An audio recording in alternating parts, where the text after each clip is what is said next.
पुरुष श्री राम हमारे, सदाचार सिखलाए, राम सचरित्र बनाए, राम सचरित्र बनाए।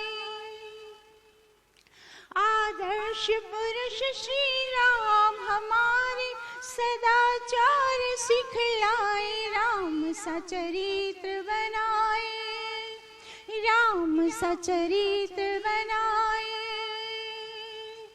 सद्गुण का भंडार राम है, पावन गुण अपनाए, राम सचरित्र बनाए। सद्गुण का भंडार राम है, पावन गुण अपनाए, राम सचरित्र बनाए, राम सचरित्र बनाए।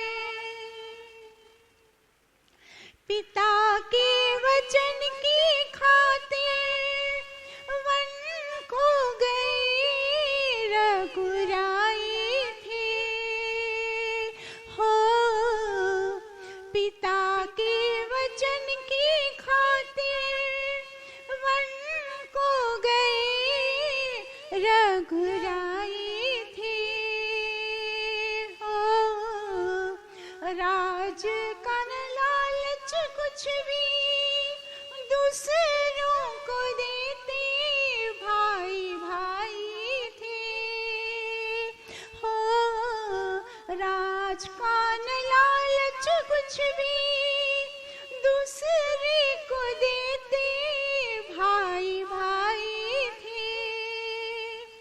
प्रेम भरी निस्वार्थ भावना हम भी मन में बसाए, राम सचरित्र बनाए। प्रेम भरी निस्वार्थ भावना हम भी मन में बसाए, राम सचरित्र बनाए, राम सचरित्र बनाए। आदर्श पुरुष श्री राम हमारे, सदाचार सिखलाए, राम सचरित्र बनाए। सद्गुण का भंडार राम है, पावन गुण अपनाए, राम सचरित्र बनाए। संध्या हवन व सत्संग ईश्वर उपासना नित्य करते थे, संध्या हवन व सत्संग ईश्वर उपासना नित्य करते थे, हो नम्रता सहजता से ही तन मन जीवन को अपने भरते थे, हो नम्रता सहजता से ही तन मन जीवन को अपने भरते थे। संयम को करके धारण एक पत्नी व्रत को निभाए, राम सचरित्र बनाए। संयम को करके धारण एक पत्नी व्रत को निभाए, राम सचरित्र बनाए। आदर्श पुरुष श्री राम हमारे, सदाचार सिखलाए, राम सचरित्र बनाए। सद्गुण का भंडार राम है, पावन गुण अपनाए, राम सचरित्र बनाए। पाप बुराई के सम्मुख हिम्मत जो ने दिखाई थी, हो पाप बुराई के सम्मुख हिम्मत जो उसने दिखाई। ढीला हो गया। हेलो भैया। हाँ, वो क्या मुझे समझ आ जाता है, आवाज नहीं है पूरा लूज है। अब ठीक है? वहां से ऑन किया है? ठीक है? ठीक है?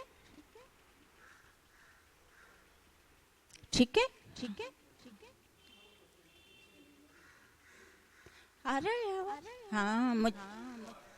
हाँ, मुझे भी समझ आ गया कि कुछ गड़बड़ है, ठीक नहीं है, वो पता चल जाता है।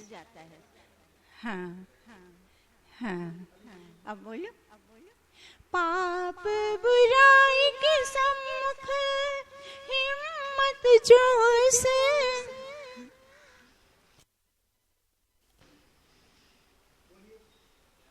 अरे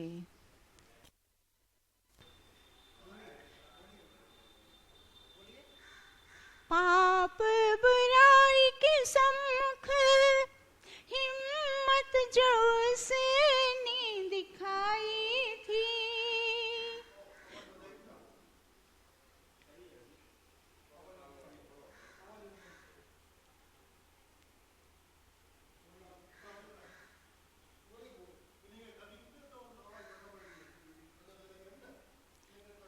मुझे क्या फिर बहुत जोर से बोलना पड़ता है? हाँ ठीक है, हाँ अब थोड़ा ठीक है। हाँ तो फिर आप लोगों को पहले थोड़ा सेटिंग करना चाहिए, कितना टाइम वेस्ट हो गया। हाँ, और पूरा भजन भी आधे में बिगड़ गया। चलिए कोई बात नहीं। पाप बुराई के सम्मुख हिम्मत जो उसने दिखाई थी, हो वीरता व शौर्यता से सत्य धर्म को विजय दिलाई थी, हो वीरता व शौर्यता से सत्य धर्म को विजय दिलाई थी। देख के ओज तेज शत्रु दल थर थर ही घबराए, राम सचरित्र बनाए। देख के ओज तेज शत्रु दल थर थर ही घबराए, राम सचरित्र बनाए। आदर्श पुरुष श्री राम हमारे सदाचार सिखलाए, राम सचरित्र बनाए। सदगुण का भंडार राम है, पावन गुण अपनाए, राम सचरित्र बनाए, राम सचरित्र बनाए। सबका भरोसा उन पर, मर्यादित जीवन जिया करते थे, हो सबका भरोसा उन पर, मर्यादित जीवन जिया करते थे, हो युग व युगांतर बीते, सीख उन्हीं से लिया करते थे, हो युग व युगांतर बीते, सीख उन्हीं से लिया करते थे। हित कर पढ़े चरित्र राम का, जन जन तक पहुँचाए, राम सचरित्र बनाए, राम सचरित्र बनाए। आदर्श पुरुष श्री राम हमारे सदाचार सिखलाए, राम सचरित्र बनाए, राम सचरित्र बनाए। सदगुण का भंडार राम है, पावन गुण अपनाए, राम सचरित्र बनाए, राम सचरित्र बनाए।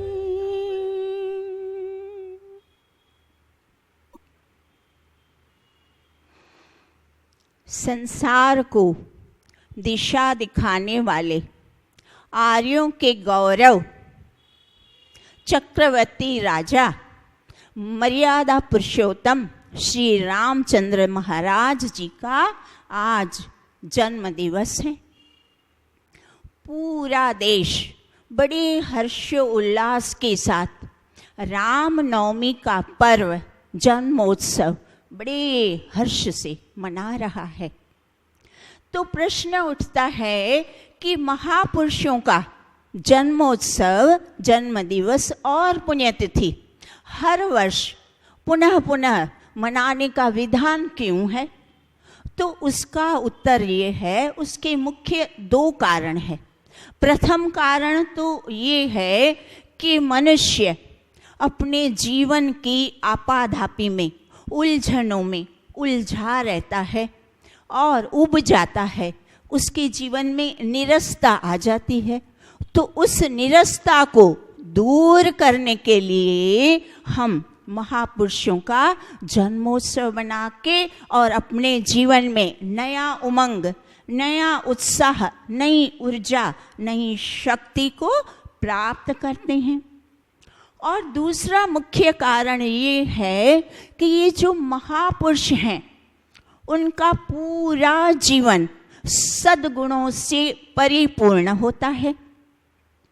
सत्यता, न्याय, प्रेम, संवेदना, त्याग, तपस्या, सदाचार, परोपकार, इन सारे गुणों से वो परिपूर्ण होते हैं।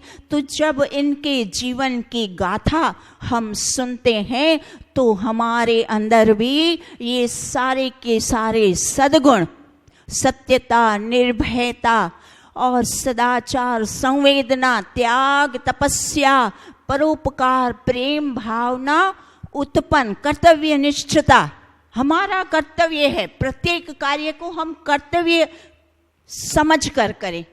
हमें अभी तक वो कर्तव्य भाव नहीं उत्पन्न होता। तो ये सारे भाव उत्पन्न करने के लिए ही हम जो है ये सारे के सारे पर्व मनाते हैं। और यह विज्ञान, साइंस है। साइंस क्या कहता है कि जिनको हम स्मरण करते हैं उनके गुण हमारे अंदर उतरने लगते हैं। तो इसीलिए भी हम महापुरुषों के जन्मोत्सव मनाकर उनको, उनके जीवन चरित्र को स्मरण करते हैं, ताकि हमारे अंदर भी वह सारे शुभ गुण, वह कर्तव्य निष्ठता, वह संवेदन, हम संवेदनशील आत्मीयता, प्रगाढ़ता जो आज समाज से लुप्त हो चुकी है, उस आत्मीयता को, प्रगाढ़ता को, विनम्रता को प्राप्त करने हेतु हम महापुरुषों के जीवन मनाते हैं और उनके जन्म दिवस और पुण्यतिथि आदि मनाते हैं।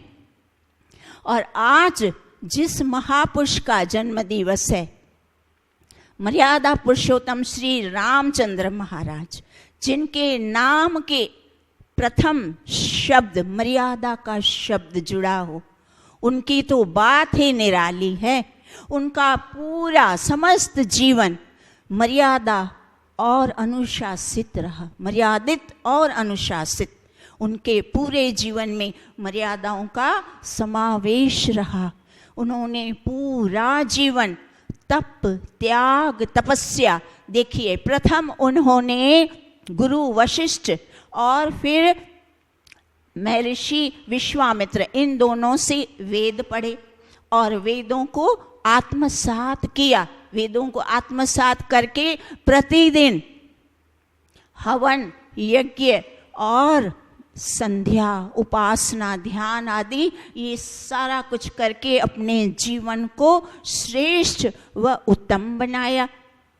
और उन्होंने फिर आगे उनका पूरा जीवन आप देखिए तो अधर्मियों, अनाचारियों के विरुद्ध लड़ाई करने में ही पूरा जीवन चला गया।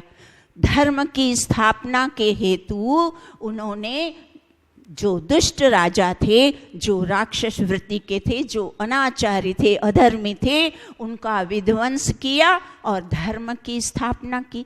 और वहाँ भी आप देखिए उन्होंने उनके जैसा जो वेदों के सच्चे अनुयायी और सच्चे आर्य पुरुष कैसे वेदों के सिद्धांतों को पकड़ा।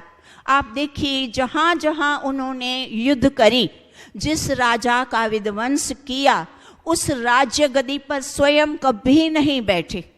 उस राज्य गद्दी पर उन्हीं के परिवार के किसी श्रेष्ठ व्यक्ति को राज्य सौंपा। अपने राज्य का विस्तार करने हेतु या अपने राज्य में पराया देश का धन लूट के संचय करने के हेतु उन्होंने कभी भी ये लड़ाइयाँ नहीं लड़ी।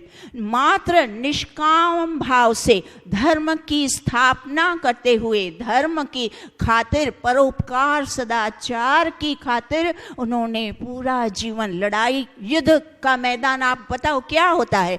पूर्ण संघर्ष होता है ना। पूरा जीवन संघर्ष में बिताना कितना कठिन कार्य है। और ये बातें सिद्ध करता है कि उनका जीवन कितना तपस्या और त्यागमयी था। कभी भी उन्होंने दूसरे के राज्य के प्रति कोई कुदृष्टि या ऐसा कुछ भाव नहीं रखा, निष्काम भाव से। और जब वन में, जब उनको वनवास आया, वन में जब गए 14 वर्ष, तब उन्होंने जो वन में वानर अर्थात जो वनवासी, जो वन में रहते हैं उनको वानर जाति कहा जाता है, वनवासी। तो उन वनवासियों को प्रेम से, उपदेश से उनको अपना मित्र बनाया। और अपना मित्र बना के वो लोग मनुष्य थे, बहुत ही सुंदर मनुष्य। वाल्मीकि रामायण में बहुत सारी बातें वहाँ उल्लेख की गई है कि ये जो बाली है, सुग्रीवीर है, अंगद है, हनुमान है, ये बहुत ही मानव जाति के बहुत ही श्रेष्ठ मानव, उत्तम सेनापति। महावीर हनुमान तो सेनापति बने हैं सेना के युद्ध में। अब आप बताओ, सेनापति कभी बंदर बन सकता है? तो ये वेदों को पढ़ना, वेद शास्त्रों को पढ़ के उसके गूढ़ रहस्यों को समझना, उसका सही अर्थ करना, ये सबके बस की बात नहीं होती। ये जो उच्च कोटि के विद्वान होते हैं, ऋषि होते हैं, मुनि होते हैं, विवेकी पुरुष होते हैं, वो तो इन गूढ़ रहस्यों को समझ पाते हैं और उनका फिर सही अर्थ करके स्वयं भी लाभान्वित होते हैं और पूरी समाज को लाभान्वित करते हैं। तो आज देखो कुछ लोगों ने कैसा इन्हीं शास्त्रों को पढ़ के कैसा अनर्थ किया, अर्थ के बजाय अनर्थ करके सुग्रीव, बाली, अंगद आदि हनुमान को बंदर बना दिया। आप बताएं, श्रेष्ठ मनुष्य जिन्होंने इतने बड़े बड़े कार्य किए उनको बंदर बना दिया। मनुष्य में से उच्च कोटि की कहाँ स्तर उनका और कहाँ उनको निचली योनि पशु जाति में भेज दिया। तो ये है अविवेक। तो इस तरह से हमारे श्री रामचंद्र ने इन वानर जाति को, वनवासियों को अपने प्रेम और उपदेश से अपना मित्र बनाया। और लंकाधीश, लंकापति जो अधर्मी, अनाचारी, ऐसे तो वो वेदों का प्रकार एकदम से महापंडित था, और फिर भी वो अधर्मी था, अनाचारी था, दुराचारी था, इसीलिए उसका विध्वंस किया। और फिर उन्हीं के अनुज को राजगद्दी सौंप दी। तो इस तरह से जो रामायण है, उस रामायण का एक एक पात्र जो है वो बड़ा ही सद्गुणी और शिक्षाप्रद है। एक एक पात्र से आपको इतनी अधिक शिक्षा और सद्गुण प्राप्त होते हैं। रामायण भोग की कथा नहीं है, रामायण त्याग की कथा है। रामायण का एक एक छोटा छोटा वृत्तांत भी आप सुनते हैं और पढ़ते हैं तो आपको हमारे ग्रस्त जीवन में कैसे जीवन जीना, अपने परिवार के सदस्यों के साथ कैसा व्यवहार करना, समाज में प्रत्येक व्यक्ति के साथ कैसा व्यवहार करना, वो सारा शुद्ध व्यवहार, त्यागमयी, संवेदनशील, प्रेम पूर्ण, विनम्रता पूर्ण व्यवहार सिखाता है। तो उनका एक दो हम समय के अनुरूप छोटे से वृत्तांत सुनते हैं। तो एक रामायण का वृत्तांत है, एक बार माता कौशल्या महल में सोई हुई थी। तो सोते सोते उनको महल की छत पर पैरों के चलने की आहट सुनाई दी। एकदम जाग गई और प्रश्न किया कि कौन है। पता चला कि शत्रुघ्न की पत्नी श्रुतकीर्ति, वो चल रही है। उनको नीचे बुलाया गया और वह नीचे आई श्रुति, और उन्होंने प्रणाम किया माता को। माता ने प्रश्न किया, क्या बात है पुत्री, क्यों आधी रात को आपको नींद नहीं आ रही है, और शत्रुघ्न कहाँ है, क्यों जाग रही हो? तब श्रुतकृति एकदम से उसकी आंखें भर आई और माता से चिपट गई और रोने लगी। और उसने क्या बताया कि माता, मैंने तो उनका मुंह 13 वर्ष तक उनका मुंह नहीं देखा। माता सुनकर एकदम कांप गई और उसने आवाज लगाई, सारे सेवक आ गए और पालकी तैयार हुई और शत्रुघ्न की तलाश में निकले। अब जब तलाश करते निकले तो पता है शत्रुघ्न कहाँ मिले? अयोध्या के दरवाजे के बाहर नंदीग्राम का जो दरवाजा था उसके पीछे एक पत्थर की शिला पड़ी थी। उस शिला के ऊपर बाह को ऐसे तकिया लगाकर और वहाँ लेटे हुए शत्रुघ्न मिले। माता वहाँ उनके सिरहाने बैठ गई और माथे पर, सिर पर हाथ फेराया। तब शत्रुघ्न की नींद खुल गई और माता को समक्ष देखकर उठ खड़े हुए, माता को प्रणाम किया। माता को बोला, आपने क्यों कष्ट किया, मुझे बुला लिया होता। तब माता ने प्रश्न किया, शत्रुघ्न तुम यहाँ क्यों? तब शत्रुघ्न भी फूट फूट कर रोने लगा और उसने क्या कहा, आप ध्यान दीजिए। उसने कहा, माता आप स्वयं देखिए, पिता की आज्ञा से बड़े भैया श्री राम तो वन को चले गए और उनके पीछे लक्ष्मण भैया भी उनकी सेवा में चले गए, और उसके पश्चात भरत भैया भी अयोध्या नगरी महलों को छोड़कर यहाँ नंदीग्राम में कुटिया डालकर रह रहे हैं। तो फिर ये जो महलों का इतना सारा भोग है, सुख है, सुविधाएं हैं, महलों के रथ, महलों के वस्त्र, महलों का भोग, सुख, सुविधा आदि, ये क्या विधाता ने मात्र केवल अकेले मेरे ही हिस्से के लिए लिखा था? तब माता निरुत्तर हो गई और उसने कुछ उत्तर नहीं दिया।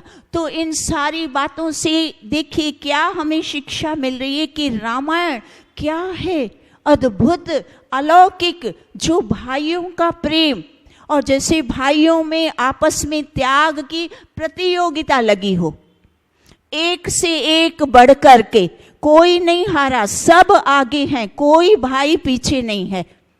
जब श्री राम को 14 वर्ष का वनवास हुआ तो माता सीता, उनको वनवास नहीं मिला था, पत्नी धर्म दिखाया जा रहा है। पत्नी उनके साथ सहर्ष, मना करने के पश्चात भी वो सहर्ष उनके साथ 14 वर्ष चली, साथ गई उनके।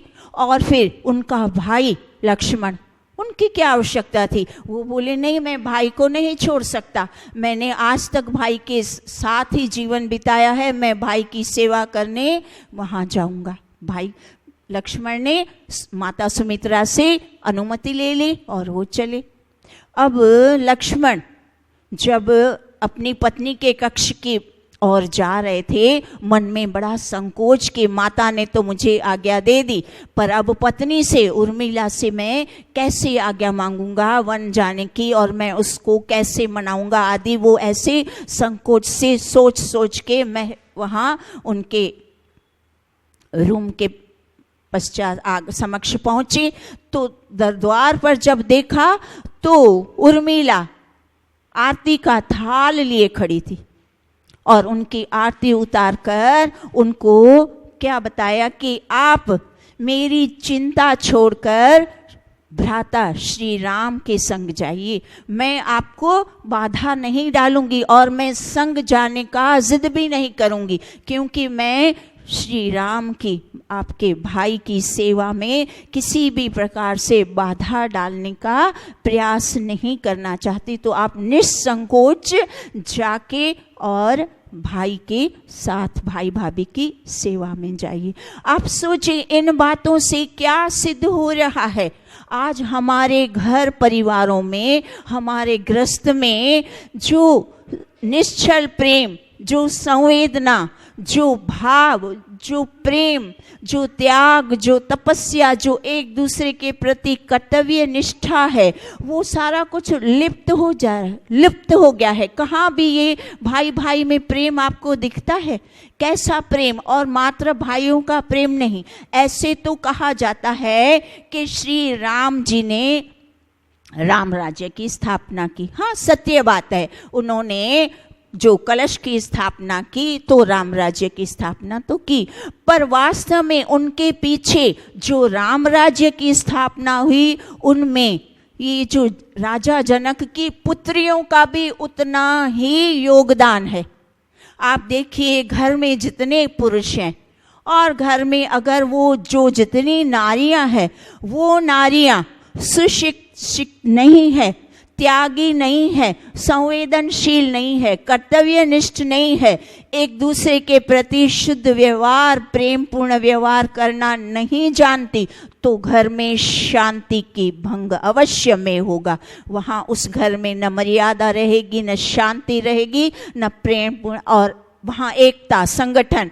आज क्यों घर परिवार टूट रहे हैं? क्योंकि पुरुषों को आपस में, भाई भाई को लड़ाने वाली अधिक जो नारी, हमारी नारी शक्ति है, उनमें त्याग, तपस्या, प्रेम भावना नहीं रही। तो ये जो रामायण की कथा, जो रामायण की गाथा है, जो रामायण के ये छोटे छोटे प्रसंग है, तो ये जो जनक की बेटियां हैं, आप सीता की बात देखें, उर्मिला की बात देखें और श्रुतकृति की बात देखें, तो ये सारी की सारी बेटियों में कितना आपस में प्रेम। और जब लक्ष्मण 14 वर्ष को वनवास चले तो उर्मिला ने भी अपने महल के द्वार कभी बंद करके, ऐसे नहीं कि मौज मस्ती में, ऐशो आराम में, कभी उन्होंने आंख नहीं झपकी, क्योंकि लक्ष्मण ने जागने की प्रतिज्ञा ली थी और उर्मिला ने भी उसी लौ को जलाए रखा, वो जागती ही रही और इस तरह से अपने पति धर्म का इतना अच्छे से निर्वाह किया। तो पति धर्म, हमें रामायण एक एक पात्र, सदस्य कैसा होना चाहिए परिवार में, वो सिखाता है। राम जैसा पुत्र, राम जैसा भाई, राम जैसा पति, राम जैसा पिता, राम जैसा राजा और राम जैसा मित्र आज तक कोई भी नहीं मिला। इन सारे जितने भी जो रिश्ते हैं, उन रिश्तों का निर्वाह अच्छी तरह से कैसे किया जाए, वो राम का आदर्श चरित्र हमें बहुत अच्छी तरह से सिखाता है। एक बार तुलसीदास जी जब राम के गुणगान लिख रहे थे तो वो सोच रहे थे कि मैं राम के गुणों की, राम को किस चीज से, कौन से वस्तु से उनकी तुलना करूं। सोच सोच कर थक गए और थक हार के अंत में एक शब्द श्लोक को वहां पूर्ण किया। क्या श्लोक में लिखा कि राम के जैसा तो मात्र राम ही है, अर्थात राम के जैसा कोई भी नहीं। आज राम का चरित्र आज देखिए तो सच्चा आर्य देखिए, जो वेदों की जितनी भी अच्छी सारी सिद्धांत और शुद्ध भावनाएं हैं, वो राम के चरित्र में आपको सब जगह है अच्छी तरह से मिलेगी। मित्र की भावना देखिए तो अब जब वनवास में जा रहे थे तो केवट, अब एक मामूली सा नाविक था, उसने उनको नदी पार करवाई, उसके बदले में उन्होंने अंगूठी भी दे दी, बात खत्म हो गई। आज कौन छोटे व्यक्तियों को याद करता है, कौन रिश्तों के महत्व, देखिए छोटी छोटी बातों से हमें रिश्तों का महत्व सिखाया जा रहा है।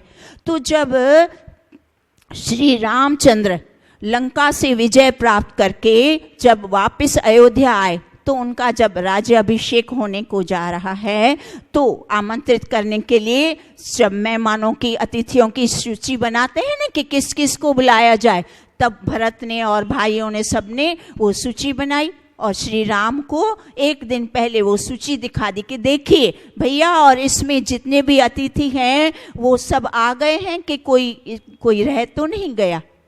तब श्री राम बोले नहीं, आप लोगों ने जो किया है वो सब ठीक ही होगा। फिर अचानक से उनको बात ध्यान में आई, बोले हाँ सूची में देखो मेरा एक मित्र है केवट, उसका नाम सूची में है, बोले नहीं उसका नाम तो, बोले उसका नाम लिख दो, वो मेरा परम मित्र है, उसने मुझे भव पार कराया था और उसको भी अवश्य आमंत्रित कर दो।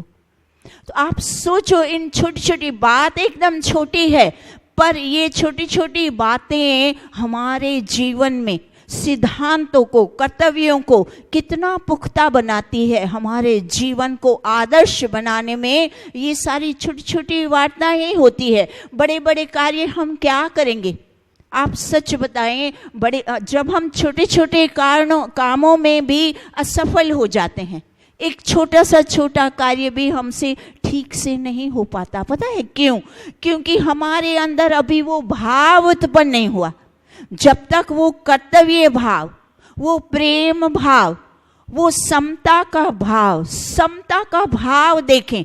श्री राम कैसे समता, हम कई बार बोलते हैं ना, समभावी बने, भेदभाव छोड़ दें, निष्कामी बने। अब कहना और बताना तो सरल है, पर निष्कामी बनना कैसा संभाव। तो ये जो मैं ऋषि हमारे जो वाल्मीकि है, वाल्मीकि रामायण में उन्होंने भी बहुत सुंदर चित्रण किया। एक बहुत सुंदर से एक श्लोक में क्या बताते हैं कि जब राज्याभिषेक की घोषणा हुई तो श्री राम का जो मुख का विकार थे, मुख का जो आकार था, और फिर उसके पश्चात 2 दिन पश्चात ही जब वो घोषणा हो गई कि आपका राज अभिषेक अभी नहीं होगा और आपको 14 वर्ष के लिए वनवास जाना होगा, तब उस वक्त भी जो राम का मुख का आकार था, वो दोनों समय मुख के आकार में जरा सा भी एक किंचित मात्र भी बदलाव, परिवर्तन नहीं था। आप देखिए चेहरे का भाव हमारे मन के भावों को दर्शाता है। उनके मन के भाव दोनों समय एक समान थे। ये है समता, इसको कहते हैं समभाव। समभाव अर्थात कितना निष्काम कर्म करने का भाव कि हाँ राजगद्दी मिलती है तो हाँ ठीक है, कोई बात नहीं, राजगद्दी पर बैठेंगे और पूरे राज्य का हम निर्वाह करेंगे। राज्य का वो हमारा कर्तव्य है, हम कर्तव्य का पालन अच्छी तरह से करेंगे, बड़ी कर्तव्य निष्ठा से करेंगे। तो उस समय भी भाव सम रहा। फिर जब वो बात बंद करके बता दिया गया नहीं नहीं राजगद्दी आपको नहीं मिलेगी, आपको तो वनवास जाना है, तब भी उनका भाव कैसा रहा? हाँ कोई बात नहीं, वनों में भी मैं जाके, मेरा तो सौभाग्य है। उनके मुख से पता है क्या निकला कि मेरा बड़ा सौभाग्य है। बड़ी उम्र में जाके लोग वानप्रस्थ आश्रमों में जाते हैं और ऋषि मुनियों का संग उनको मिलता है। मैं बड़ा सौभाग्यशाली हूँ कि मुझे छोटी उम्र में ही ऋषि मुनियों का संग मिलेगा। वनों में कौन होते हैं? ऋषि मुनि होते हैं ना, सत्पुरुष होते हैं, उनका मुझे संग मिलेगा। वाल्मीकि रामायण में एक बार नारद जी बताते हैं, नारद जी क्या कहते हैं कि जैसे समुद्र हमेशा चारों ओर जलों से घिरे रहते हैं, वैसे हमारे श्री रामचंद्र जी हमेशा सज्जन पुरुषों, विद्वानों, ऋषि मुनियों के संग एकदम से चारों ओर से घिरे रहते थे। उनका लगाव, सारी उनकी संगत जो थी, उनका रुझाव सारा सज्जन पुरुषों की ओर था। हमेशा अच्छी संगत, जो सत्पुरुषों का संग होता है वो हमारे जीवन को उन्नत बनाता है। तो प्रथम पहले से ही उनका रुझान इस प्रकार का था, तो इसीलिए वेदों को पढ़कर उन्होंने आत्मसात करके और अपने जीवन को इतना महान बनाया कि आज युगों युग बीत गए, कितने युगों के पश्चात भी हमारे श्री राम के आदर्श जैसा कोई आदर्श नहीं, किसी से भी उनकी तुलना की नहीं जाती। ऐसा राज्य। एक छोटी सी और बात करके हम बताते हैं कि ये जो एक पत्नी की जो उन्होंने प्रथा चलाई, वो समय कौन सा था? राजाओं का। राजाओं में क्या कौन सी परंपरा चल रही थी? अनेक रानियों की। तब उस समय उनके ही वंश में देखो, उनके पिता के पास कितनी रानियां थी? 3 रानियां थी ना। वो चाहते तो वो भी इस तरह का जीवन, भोग विलास में जीवन जी सकते थे ना, क्योंकि परंपरा थी, उसमें तो कोई उनको बाधा आनी ही नहीं थी। पर उनका जीवन देखो, उन्होंने कैसा आदर्श सारे समाज, पूरे संसार के समक्ष कितना सुंदर आदर्श, संयमी और घर परिवार के हित के लिए एक पत्नी का व्रत, संयमी व्रत बताया। और जो प्रथा उन्होंने प्रारंभ की, आज जो सभ्य मानव जीवन है उसकी प्रथा भी वही है, एक पत्नी एक पति। तो इस तरह से इतनी सुंदर सुंदर बातों का उन्होंने जो परंपराएं प्रारंभ की, इसीलिए उनको आज भी इतना उनके जैसा आदर्श, हमारे जो श्री राम है आदर्श हैं।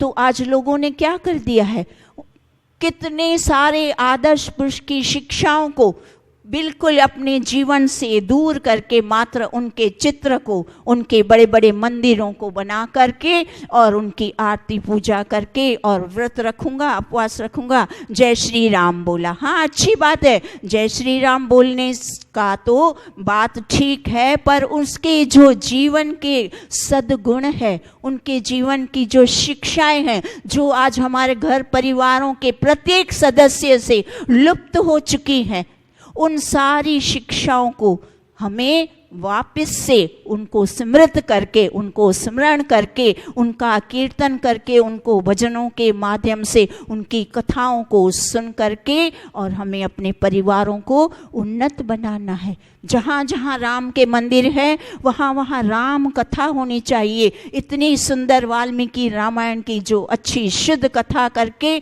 सारे लोगों को राम के गुणों से जोड़ना। हम आज सारा समाज राम के चित्र से तो जुड़ गया, पर उसके चरित्र से, सारे के सारे चरित्र से अनभिज्ञ हैं। उनका चरित्र कैसा था वो तो उनको पता तक नहीं।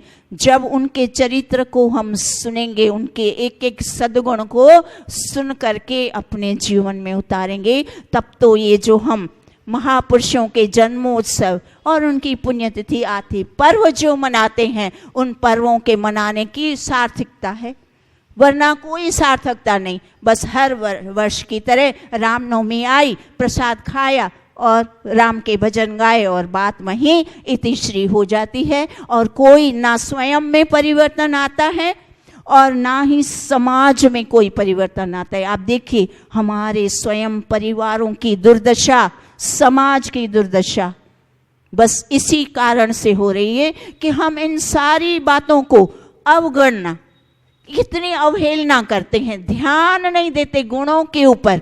क्या कहा जा रहा है, क्यों कहा जा रहा है, हमारा ध्यान किस और लिया जा रहा है। सद्गुणों से जुड़ने की बातें हो रही है। अपने परिवार में भाई भाइयों से प्रेम, पति पत्नी आपस में एक दूसरे से कर्तव्य निष्ठ जब बनेंगी, परिवार संगठित होंगे। परिवार में संगठन आएगा तो समाज में संगठन आएगा, तो देश हमारा उच्च उन्नतिपूर्ण, देश की उन्नति परिवारों से ही निहित है। इसीलिए व्यक्तिगत जीवन, हमारा व्यक्तिगत जीवन जितना आदर्शमयी सद्गुणों से भरा होगा, उतना ही हम अपने समाज को उन्नत और सद्गुणों से भरपूर बनाएंगे। हमारा समय हो चुका है, तो आगे का हम फिर अगली बार करते हैं।